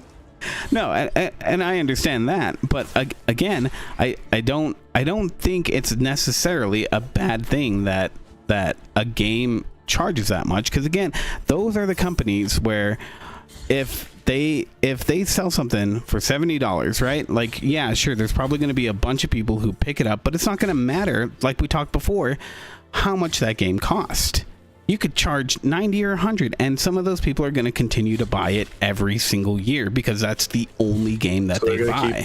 So these companies are going to keep breaking in mad profits so that they can keep firing their employees, so they can, forgive the mistakes, which is exactly why they're striking in France, because these companies keep making, or Ubisoft keeps making these huge mistakes. Yeah, but not wanting to pay their employees. Instead, they would rather let their management have their big bonuses and all that, and not take the responsibility of the failures that they've created. But that's what I'm saying, is that if it boils down to, in the end, these gaming companies, that's all that they're relying on. Like, and some of them, that is all that they rely on at this point, right? Like, they just have their big names that get sold, and they don't make anything new or exciting ever. And nobody in the gaming industry proper looks at them as something to aspire to. That is the gaming industry. Those are the big companies. You've literally just described the biggest companies in the gaming industry. That's their formula. Yeah, but I don't think that everyone looks at them. That's not the gaming industry, though. And I don't think that everybody looks at them. I don't think most developers look at those companies that way. I don't even think Nintendo or Capcom looks at some of those companies that way. I think as something to it. More than 1 million copies, a company is going to look at it and say, "How can we copy that?" Oh yeah, no. How can we also do that? I agree, but I don't think it's across the board. We got all these live service games. Yeah, but you look. Why are we now flooded with live service? Why are we now flooded with the microtransactions? Dude, this is things that these publishers and stuff have pushed on us so much that they just became regular basis. My point is with the $70 thing is that if we give that inch and say, yeah, okay, let's make that the standard, they're not gonna stop there. The next standard is $90. Mm-hmm, mm-hmm. And why? And they're going to justify that with quadruple, double Super A titles. That makes this is a quintuple A title. Yeah, it's fucking dumb. Like, they're just going to go further. Well, sure, some games may be worth more money, but the problem is if we let them have that standard, these companies they're still going to get away with the shit that they are. They're still going to charge these $70. They're still going to fire half their employees because their management makes bad decisions and doesn't know when to stop spending money. And it's still going to affect the employee. At the end of the day, it's going to affect nothing if we say $70, except for make these rich companies more money. Yeah, and that's not going to help the developers. The people putting in their blood, sweat, and tears into the games. I think it could help some developers, is what I'm saying. And I don't think it would help enough to juxtapose the problems that it would entail. Yeah, but if we let these companies, dove spin their own or tailspin out of control, that's wishing for the best. That's wishing for the best outcome. That's allowing something shitty to happen for the best outcome. But they're doing it anyways. It's never going to happen. How are you going to stop them from selling them? Making them sell their games at $70. Complain about it. Complain that a game is $70. We just give pushback on it instead of arguing for it. Yeah, instead of saying, "Hey, let's go ahead and make it $70. That's the new reg." But give them pushback. Don't let them get away with saying, "Hey, this should be the new reg." I mean, don't let them give you half a game. Don't let them give you a game that's being pan-reviewed and say, "Oh, this is a quadruple A game. We deserve to get paid $70." I mean, literally, the actions that you would take in that situation are the same of what I'm saying, though. Like, you just don't pay for it. Like, yeah, you can still call them out. Hey, this was a really bad game at $70. We do that all the time. This was a really bad game at $40. Like, sure, it was $40 or even $20. Like, yeah, that's not a lot of money, but is it worth it? You can still do all of that stuff. But it becomes instantly harder the moment we say, "Hey, yeah, that's regular. That's regular." No, why does it become harder? Because instantly you're saying, "Okay, it's okay. It's okay that it's $70." But now it's saying, I'm not saying that at all. Yeah, you are. You're not even just saying it's okay. You're making arguments for why it should be $70. I am making arguments why it would be fine for them to list the pricing, but at $70, because I think a developer can list the price at whatever they want. But they're going to get away with charging that. You're making the argument saying it'll improve indie games and increase their value. Yeah. Yeah. And you're not even just accepting the fact you're carrying water for the $70 price tag. Yeah, but that's what I'm saying though, is that what does it change for these companies? They make more money and still treat employees the way they do. They get more money and no developer gets more money. We're just putting giving rich people more money. That's all we're doing. Yeah, but I mean, again, they still made the price change. It's still going to happen. But if we keep carrying the bucket and saying it's okay, I'll be paying $70 for games too. I probably already have. I'm sure I have actually. But the longer we keep saying that's okay, I don't think the harder it becomes to fight back on that. It's okay. Soon it'll be like, oh no, that's the regular price. So I don't want it. I get what you're saying, but I think you guys are misunderstanding what I'm saying here. Is that just because a game is $70 doesn't mean that it's okay. It doesn't matter. It's something that needs to be determined on the game. Whether I agree with you on that. I'm not saying I agree. My problem is that it becoming industry standard. I think every game should be valued based on that. Like I think Helldivers did a pretty reasonable call, since it's it's an online service. They're gonna have microtransactions. $40. It had those drawbacks to it, so $40. That game is worth $70 to me. And I would have probably paid at least $60 for it. I even considered getting the But the developers felt with what was going on with the game, that $40 was a reasonable price tag. My issue is that $70 becoming the industry standard means that now everyone gets to charge $70. So we get the half games for $70, and that just becomes a regular. Yeah, they'd already become so bad with giving us like worse and worse games at the $60 price point. Now they're just charging us more to do the same. They're already giving us half games at $60, and you expect them to do any better at $70? No, I don't.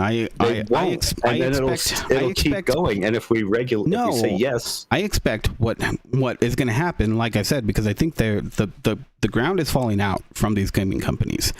Look at what is happening to them across the board. These big companies who everybody was like, oh, well, they're going to be around forever. Profits. But they're still deteriorating from the inside. They can't hold things together.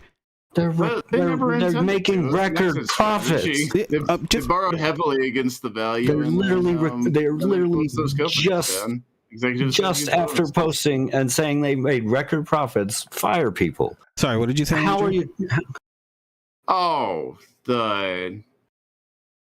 I was just talking about the company doing exit strategies. They just bought up all this high valued failing video game companies, and then borrowed heavily against their raised value from the pandemic, knowing that bubble would burst. Executives got huge bonuses for procuring all of the funding and whatnot, just taking out massive loans, and then he closed the company down rather than pay back those loans. all the executives have now a shitload of money from that. That's what Embracer's doing. Yeah. And that's what Embracer's doing. That's why they bought all those companies. Yeah. It's not the video game like market or like the free market like figuring out who's going to survive this $70 price hike. It's these companies are doing these closures like they'd always intended to. They just took advantage of the perceived market value in video game market during the pandemic. Yeah. No, they did what Amazon probably should have done instead of buying Twitch. Well, and I think that's true for that case, but I don't think that's true across the board. Again, like look at what Epic was trying to do. I mean, I think it's true across the board. No. Like as much as, but a lot of those companies are. It's not. But I don't think you can. I don't think you can take it as like as like the video game industry is dying. That bubble has burst, but the video game industry is doing better than it really ever has. I mean, shit, back in the 90s, this was very, niche. It's not like everybody's playing video games.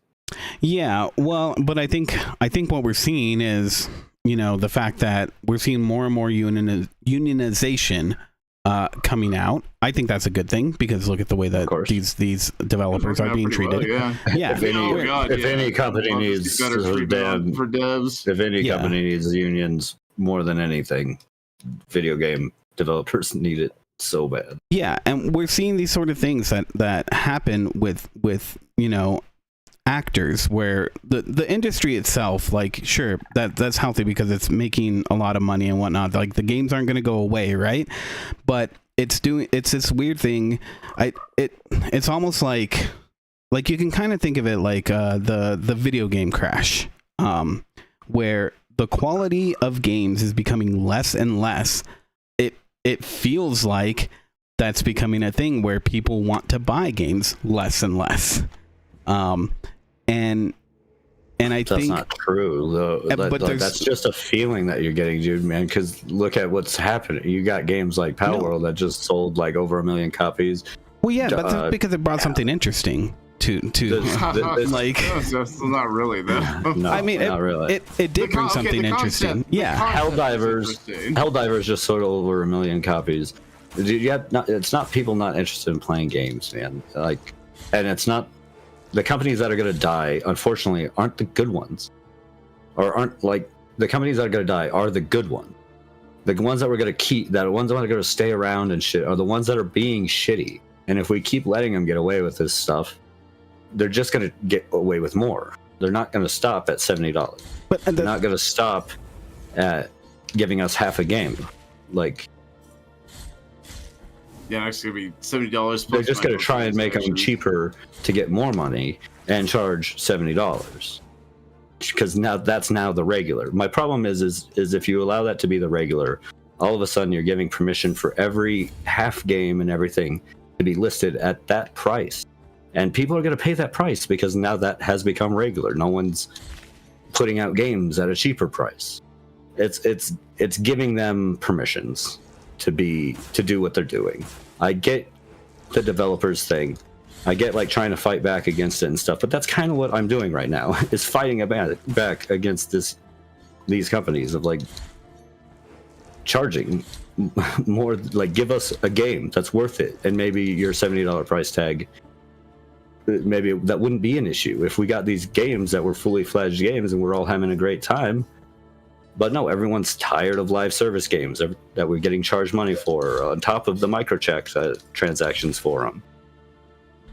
We're seeing tired trends being overdone. Yeah. But they're not going to stop making them. But that's what I mean. So, pushing money. Like, live service as a game, like, that's, I think, a really good example, because what live service as a game, what is a good one? Well, is there a good one out there? I think Helldivers has done a pretty good one. I think Fortnite, in an overall sense of what they've done, is pretty good. Yeah, they definitely had some rough patches and shit. Still insanely popular and regularly updated. Mm-hmm. But but those are ones that do them well, right? We have this issue where what people are tired of. I don't know if they're all selling like crazy because there's a big thing right now where these developers are talking about, oh, they're working on these live services games, and the game flops, and then after seeing I have seen recently some developing studios get smart to the fact that live service is dying. In fact, Ubisoft is one that has recently mentioned the fact that live service. Yeah, I think the problem is not every game needs to be a live service game, whereas studios were trying to do that for a while. Yeah. So they can find a milking cow. Yeah, the idea was continuous profits. That's the plan, yeah. Yeah, and that's what I'm saying though, is that I think what is happening right now is these developers are seeing what is going on in the gaming industries and as a whole, and they're starting to take that control back in a way, right? And I think that's why what we do is actually kind of important, us reporting on what is actually worthwhile, what these developers are saying. This is where I find games journalism is actually important to the lives of people and that's the developers. And I think to make the stuff that we like. Yeah. But I think that's something that's what needs to be called to, because I don't think these other things that are going on in the industry of just raising prices and whatnot, I don't think that's having a big of an effect as what I think you guys are saying, because I don't think the effect is huge right now. I just don't like it. I'm just saying, if we allow the line to be pushed, they won't stop. They will never stop trying to ask for more. As soon as they get that $70, it will only be a matter of a year or so before they're like, oh, it should be 80, or it should be 90. See, but I don't agree with that, because when was the first $70 game? They did that. They've already done that. They did it to $60. They did it to $70. When was the first $70 game that came out? Here, I'll look it up. Let me look it up. Yeah. Find out. Google. It seems like we're really going off on a tangent here. Yeah. I don't think it matters when the first $70 game came out. I don't even think it mattered when developers decided it became industry standard. I noticed it a few weeks ago when my entire top sellers on Steam were all $70 games. And I was like, what the fuck is this? Persona 3 remake, $70. And I was what is this? This is definitely because something that's the standard now. Yeah, it's some games should not be $70. I agree. That is factually what it is, because within the last since the beginning of the year, it felt like this was when all these gaming companies were like, all right, this is the new year. Okay, now we're all going to sell. Now, yeah. And I agree. And I think that's just a fact inflation. of it. Oh, speaking of inflation and that drives so the first prices. I'm sorry. I found the information. Hold on, wait. Andrew was finishing something. Did we establish that doesn't matter? No, I still want to know. I'm still curious, but what were you saying? Oh yeah, there was a study they did over, I was 4,500 top big companies, not obviously not Fortune 500 because they looked at 4,500 companies, but equivalent to Fortune 500 big large companies. They found they all lied about inflation driving their rising prices. All of them. Oh yeah, every single one of them. Oh, 100%. They all price gouged and blamed it on inflation. Yep. I do not doubt that at all. Yeah. So yeah. What greedflation was fucking real. Driving. Yeah. It literally was real. Well, this was just one study, so I mean, it's not like Devin, but still. Anything. I was a little biased anyway. I believed that was true, but yeah, okay. Same here too. I mean, it was a pretty wide study. Yeah. So I don't think for a minute that inflation is driving the $70 price tag. No. I don't. I mean, I think inflation. I mean, obviously, inflation is a thing. Again, $50 in the 90s. It's worth more than double today. Yeah, but manufacturer is different. And that's what I'm saying is that games cost more. That cartridge would have cost like $70 to make.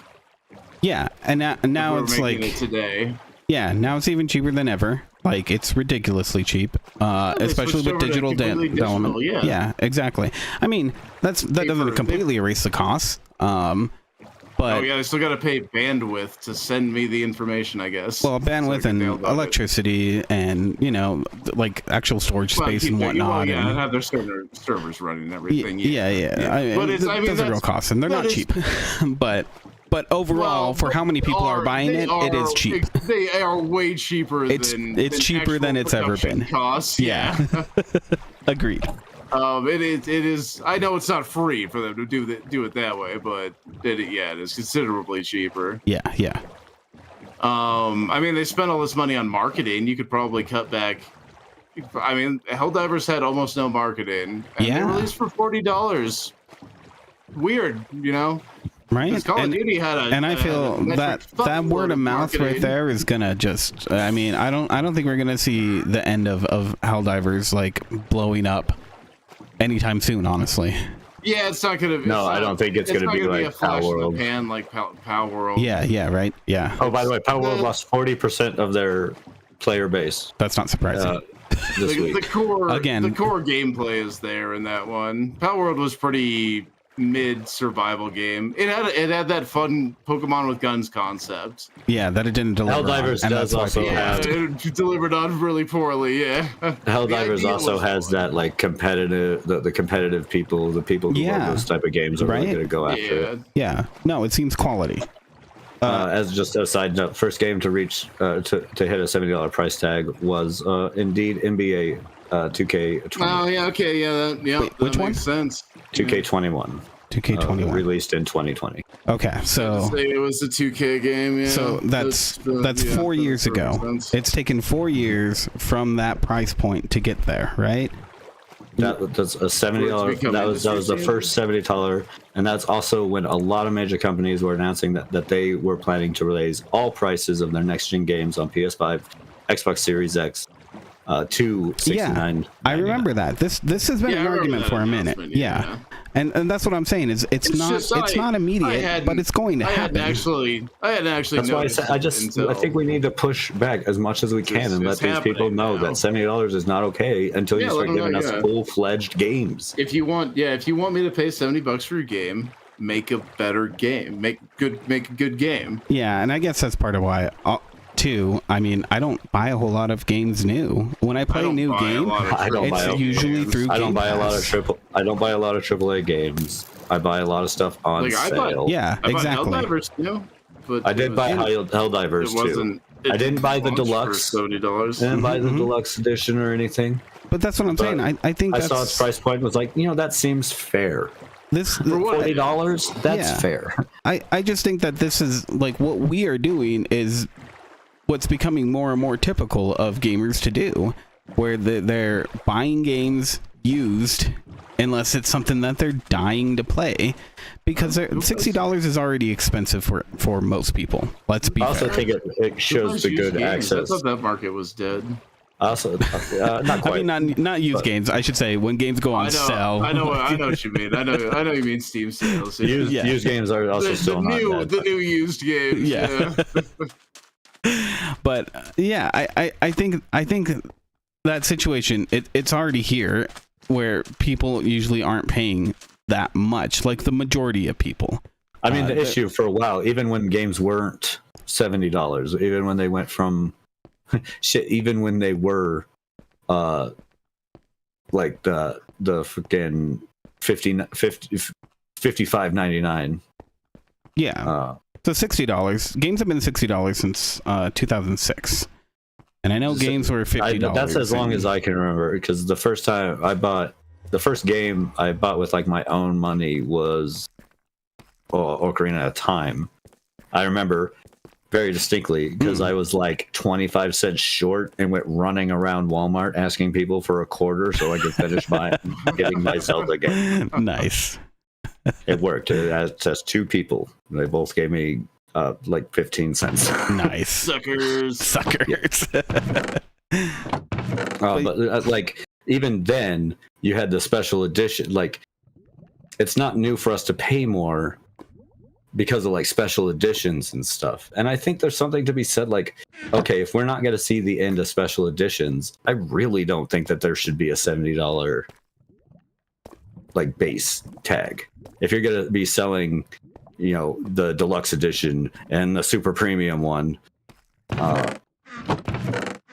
well, I don't think the base should start rising on that front, especially when their super editions are coming with like less and less shit, where they come with like 2-day early access.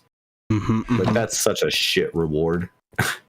Yeah, 2-day early access to pay like $100 for. I think that's what Skull and Bones had going. Oh, really? For one of their pre-orders, is you had like early access. Yeah, which then comes down to faith, because if the game is having issues, like an online game, like they typically do when they launch, nearly every online game I've played when they launch are a bit rough at start. Yeah. Which means that 2-day pass might be completely worthless, because it might take them 2 days to get that server back up running. That's true. That's true. I don't know. So, like, I don't know, maybe offer better things. Bethesda offering fucking, you know, they did there was a whole shenanigans with their deluxe edition and the canvas bag. Yeah. Like, maybe these companies just to think better about like what they're doing. I don't think a $70 price tag isn't necessarily warranted when they're doing all this other stuff. People will pay for the deluxe editions. People will pay more for that. That's proven. They sell lots of them. So why not release, especially when you're only releasing half games, broken ass games anyways, keep it at that $60 price tag. Have your deluxe editions. That's my point. I get your point. I see what you're saying. There's just aspects of it that I disagree with. And this is mostly my way of pushing back against it and letting it become something regular, because I don't think it really should be until companies can prove that they have what it takes. Yeah, I think it's a legitimate way to say, like, yeah, you guys, I'm not going to pay for $60 for your stupid game. I'm the only real difference that I feel like I'm trying to get across here is that I'm saying charge whatever you want. I haven't been paying that anyways, so I think for indie developers, I do hope that a lot more gamers do take it a little easier on game developers when they want to have like a decent priced game, and that's where, like, you know, reviewers and like you said, journalists like that come in handy for that sort of thing. Like, yeah, go out there, look at the game before you buy it. Go see if it's the type of game you want. There's so many great reviewers out there. If you're into indie games, check out Splattercat.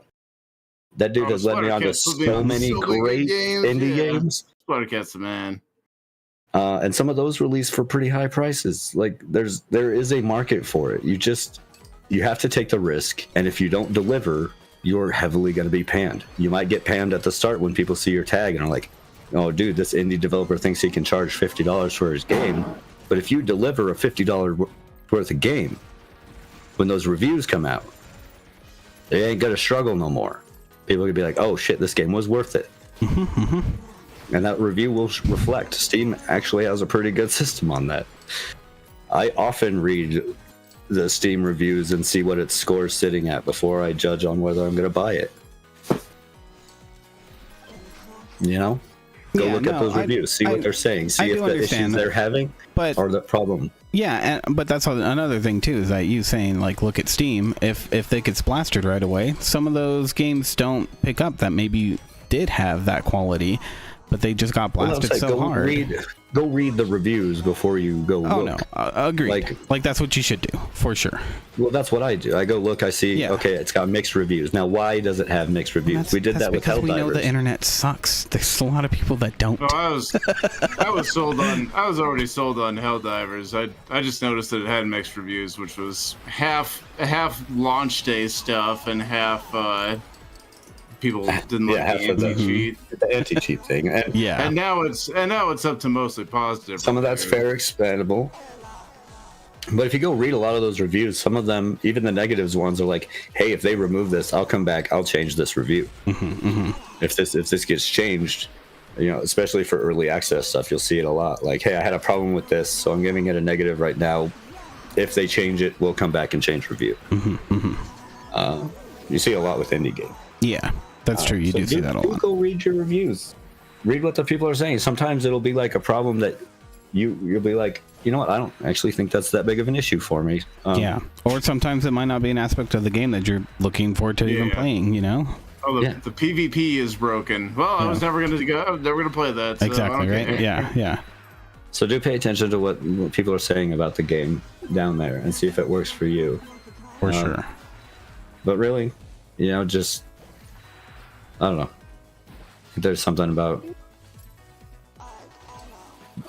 if you're an indie developer, But let's just if you want to raise let's more, agree on that this. These giant companies, they are shit right now. Yeah, easy go They always were, but yeah, they are. They certainly are right now too. Yeah. And Bobby Kochek, wherever you are, I hope you're miserable. I hope you're miserable. Well, that's a good place, Zeddy, I think, to end it. Get our point across real good. Yeah. Just a quick insult to Bobby Kochek. That's where I typically end my days. That's your 10 p.m. prayer Mantra. Yeah, fuck you, Kochek. Amen. So I repeat to myself every day. It's good. You don't? I hear him. Do it. All right. Well, yeah. Let's end it there. Because we're at the 2-hour mark. Dang. That was a pretty good one, though. I think it was pretty fun. Got into it about price of video games. Yeah, we did. Hey, it's an important discussion to have. No, it is. It 100% is, I think.